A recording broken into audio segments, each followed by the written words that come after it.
He is a former Director General of IKIM and author of many books in Islamic philosophy. Please welcome Datuk Dr. Syed Tawfik al-Attas. Thank you very much, Professor Khalif. I'd like to thank also CASIS for hosting this event. And I'm also very happy to see Professor Wan, Professor Alparslan, Professor Zaini, all our good friends at ISTAC. And one thing maybe perhaps I'll say thank you to CASIS for is for putting me after Professor Alparslan. I mean, how can I follow that? How can I follow Professor Wan and Professor Alparslan? It's very difficult. But it's our duty as far as we are concerned that we must, inshallah, participate in this event. And perhaps maybe since Professor Wan and Professor Alparslan started with reminiscences of their days at ISTAC, telling when they first met Professor al-Attas and so on and so forth, maybe I should also say the same thing. Well, I first met Professor al-Attas in 1965. No, I'm just kidding. No, it's one thing to be a student of Professor al-Attas. It's another thing to be his son. It's one thing to be learning about Islamic civilization, worldview of Islam, justice, existence, being, adab, hikmah, knowledge, corruption of knowledge, Islamization of knowledge. It's one thing to learn all these things, but it's something else to be actually living that tradition. And this, I think, is an important element as far as my upbringing is concerned, because I actually lived this tradition. I'm still living this tradition. And I can remember as far back as when I was a young boy, when my father was writing, my father would typically write on this big A5 piece of paper with a pencil.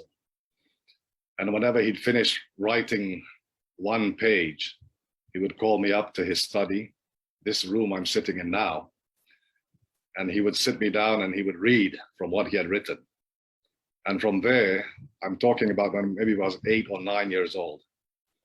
And from there, he would start explaining his ideas. And he would tell me that perhaps now you don't understand, but in future, inshallah, you will understand.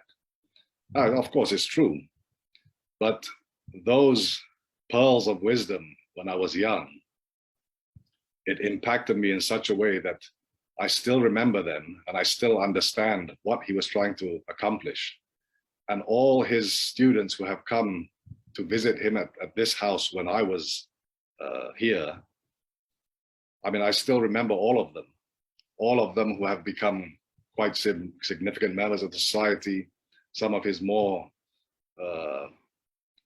flamboyant, shall I say, students, and of course, Professor Wan, who is perhaps the best example of Professor al-Attas's scholarship influence on the Muslims. Professor Alparslan has mentioned just now that it's very significant for a Muslim scholar to have a whole system, and that is true. And I remember one particular instance when we were at ISTAC before. Professor Alparslan was my teacher for one of my classes, and he said this to me, and it has stuck with me till now, and I found it to be extremely helpful. At first I didn't. At first I thought it was just more work for me. This is what he said.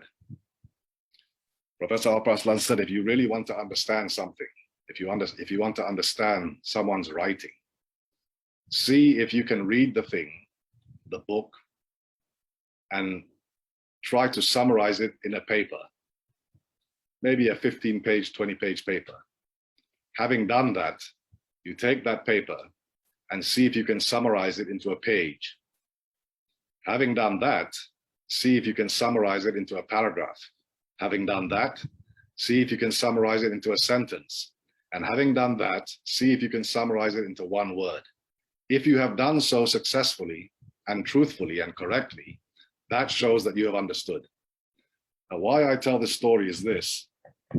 People always ask me, by people I mean students, as well as students of my father. They'd always ask me, how would you classify Professor al-Attas's work? What would you say that his work is? That's first of all, it's a very vague kind of question. Secondly, in order to summarize the entire scope of his work, you'd have to be quite knowledgeable on all the areas that he has written. Now, I'm not going to claim to be an expert on all of them. With great humility in front of my Professor Alparslan and Professor Wan, I always say to them that if it was me and you are asking me, how would you classify in one word, what is Professor al-Attas's contribution and what was he trying to achieve? I would say justice. That, in a nutshell, summarizes the entire work of my father. All his attempts, all his endeavors were aimed at arriving at justice. In other words, he wanted to put things in the proper place in accordance with itself and in accordance with the system to which it belongs. This is quite important because a lot of people seem to ignore the second part of that conceptual formula, i.e., when we say justice is to put things in its proper place, we seem to forget the other part that says in accordance with itself and in accordance with the system to which it belongs. Because then you would ask yourself, what is this system? And my father has already explained this very clearly in his magnum opus, the Prolegomena, that this system is the worldview of Islam. And if you don't know the worldview of Islam, you are ignorant of the system, you are not going to be able to achieve real justice. But in trying to study these things, early on, my father was already very cognizant of the fact that the problem that plagued the Muslim world, and I mean, these were talking about the early 60s when he was still in McGill. He said that the problem is the problem of knowledge. This is the biggest problem facing the Muslim, the problem of knowledge. And what is that problem? With the corruption of knowledge, with the westernization of knowledge, or with the secularization of knowledge. And when he wrote and published that book, Islam and Secularism, he was very clear in saying what Islamization meant. Now, when some people read this book, they still think that there is something missing, in the sense that he didn't define clearly to them, I suppose, what is the beginning of this Islamization. Now, when I look at it myself, I look at it from the other side, because he talks about secularization. What is secularization? And he says that secularization begins with language. Now, because he says secularization begins with language, we can also then say that Islamization, which is what my father is actually saying, Islamization begins with language. And this is why, like Professor Wan and Professor Alparslan said earlier, my father was very particular and still is very particular about language, how to use this language correctly, in what context, what kind of words signify what, how to define things very clearly. It's very, very important. And perhaps for this reason, when I became a member of ISTAC, he was emphasizing this a lot to me about language, that you must be skillful in language and logic. He was very, very particular about that. You have to be able to think correctly, because he already recognized, like a lot of the other great Muslim thinkers before him, he already recognized the fact that language and thought are reflexive. And therefore, if your language is incorrect, or if you don't use the correct use of language, then your thought is also going to be affected. If, for instance, you corrupt the language, then your thought will be corrupted. If, on the other hand, your language is true, and if it's correct and precise, then your thought will also be the same. And this is the most impactful thing if you are going to start learning about how he has constructed his concepts.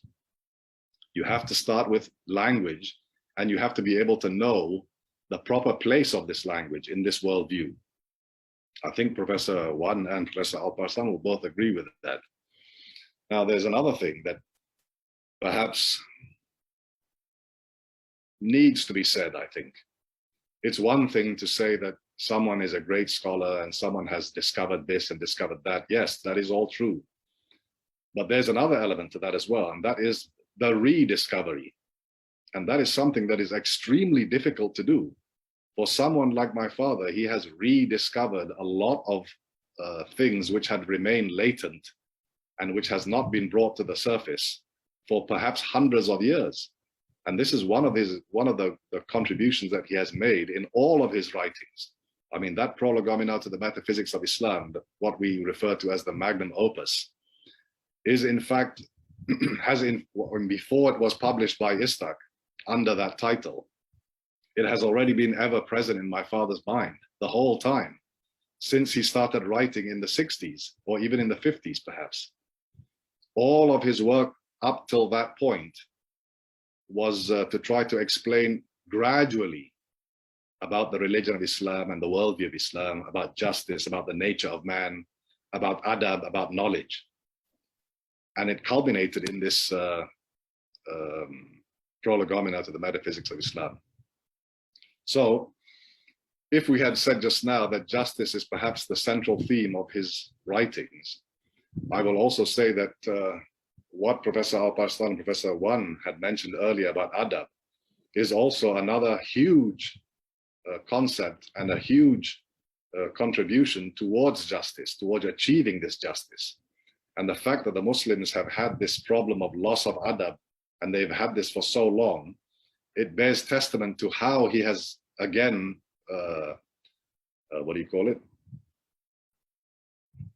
formulated his ideas in these books that he has written.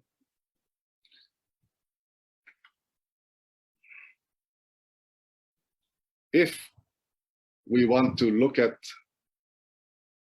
his contributions, we can't stop simply, like Professor Wan and Professor Al-Paslan was saying, we can't stop simply at the conceptual philosophy part. There also has to be a practical application. And as was correctly mentioned earlier by the two great scholars, that it is now up to us, the students of Professor Al-Attas, to try to put whatever he has conceptualized and taught and practiced really into reality. But this takes, number one, it takes knowledge, which we are all striving for. But number two, and perhaps equally as important, is courage. We need courage. This is something I think that a lot of people, I don't want to say lack courage, but for lack of a better word, I have no other choice but to say that they sometimes lack a bit of courage to put forth certain things and to emphasize them and to forcefully try to defend them. I think this is extremely important now for us because we already know now, we have a roadmap. We've already been educated in such a way, we've already been introduced to these conceptions, we've already been privy to the explanations and definitions of how they are explained and how are they going to be applied, because that's another thing that my father has contributed in all of his writings, and that is the what do you call it? What they say, nisbah, or the knowledge of relations, how one thing relates to another. And you can see from all of his writings that there is always a nisbah of how one thing relates to another. It is never something that is abstract. It is never something that is floating by itself. It is never like that. It is always the knowledge of the relation between one thing and another. That's why one of his recent publications on justice and the nature of man, which was out a few years ago, when my father was writing this book, I remember he was asking me to help him with how he wanted to explain the fact that man was insan, that he was not Homo sapien. Now, I think this idea in the justice and nature of man is a revolutionary idea, revolutionary in the sense that this is the answer, or rather the opposite, to the theory of evolution, which has been holding sway for the past 200 over years. Now, Muslims on the one hand, we don't know, do we agree with this theory of evolution or do we not agree with it? Some people will say, well, we agree, although we are still Muslim, we believe in Allah one and all this kind of stuff. But at the same time, we also agree with the evolutionary part of it. Now, if we understand the worldview of Islam, we cannot agree with this evolutionary idea. And this is why now, when my father's talking about this, that man is a special creation. Of course, he's taking these references from the Quran. Now, man as a special creature, he is not subsumed under the genus Homo, nor under the species Sapiens. This is a Western ideology. And now for the Muslims to try to think that we can force a so-called Islamic idea into the same framework is a big mistake. So we had this discussion, my father and I, about how on the one hand we understand that the Islamic conception is vastly different from the Western, the Judeo-Christian tradition, but on the other hand, how we cannot take this Islamic idea and try to force it into the mold, which is a Western mold essentially. In other words, one that has been defined by people like Linnaeus, who have the kingdoms, the order, the genus, the phylum, the phylum, the species, the genus, the species.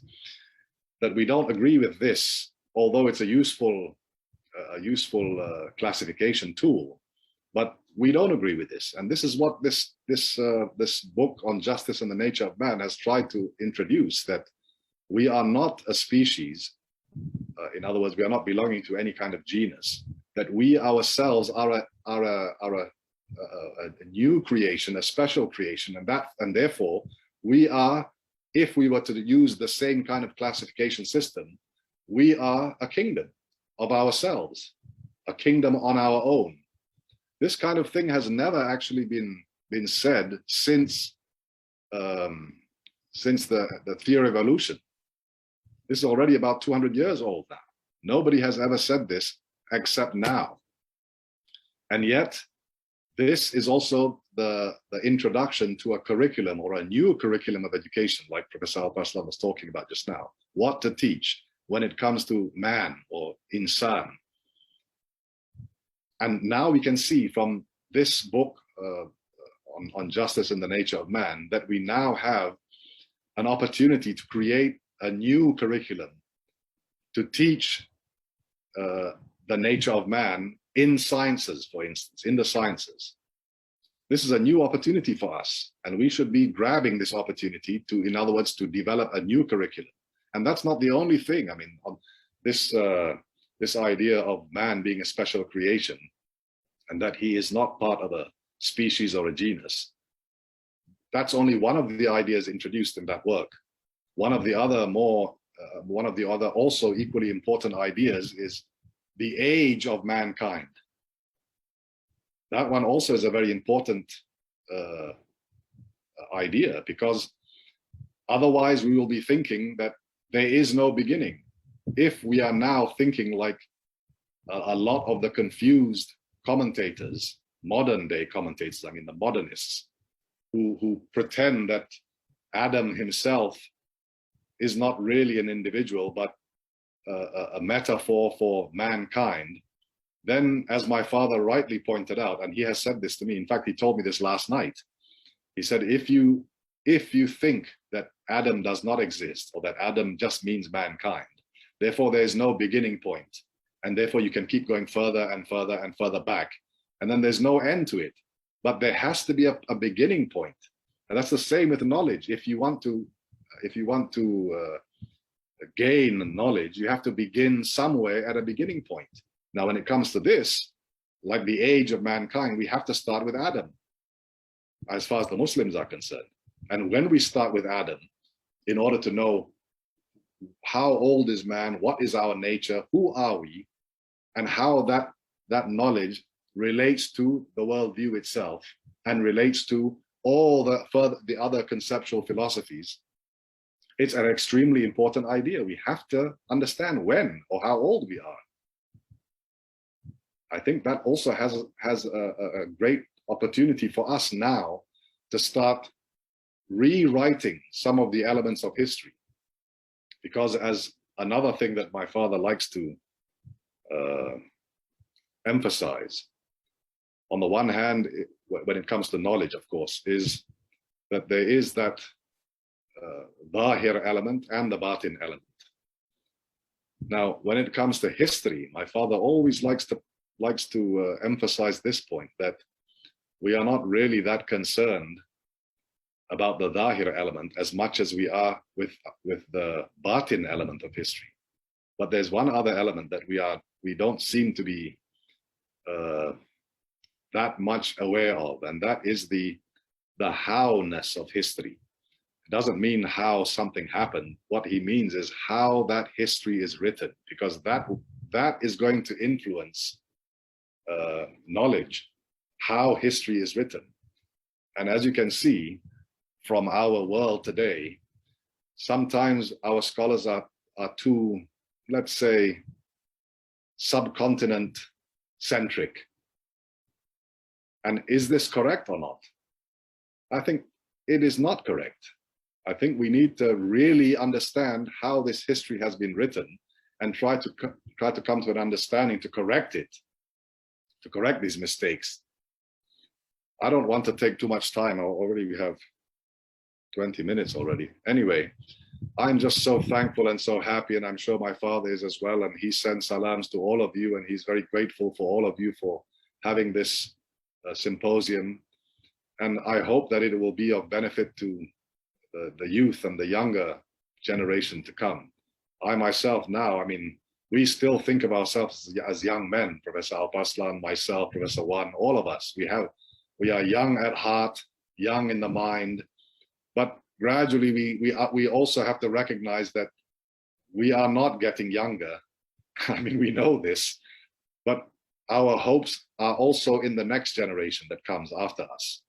But we hope to be able to be a part of that small, uplifting generation by imparting some wisdom, some knowledge to them, so that they also may be able to prosper.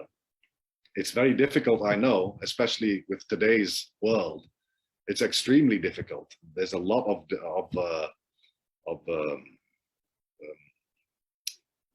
how do I say? There's a lot of disillusionment. There's a lot of disappointment. And I mean, and there's a lot of injustice. My dear brothers and sisters, this injustice is unbelievable, not just in Malaysia, in the world. But we as Muslims, we should be more interested and more particular with what happens to our own brethren. And we are not doing justice by them. We are doing a great deal of injustice. And I hope that this kind of a colloquium will assist and will at least spurn people, the viewers, the audience, to try to come and study these works that my father has written, study the works that Professor Wan has done, study the works that Professor Al-Paslan has written, study the books myself, for instance, that I've done, Professor Zaini, and a lot of the former students of ISTAC and professors of ISTAC, their works are invaluable. And I must say that for me also, that those years that we had at ISTAC with all the professors, they were some of perhaps the best years of my life.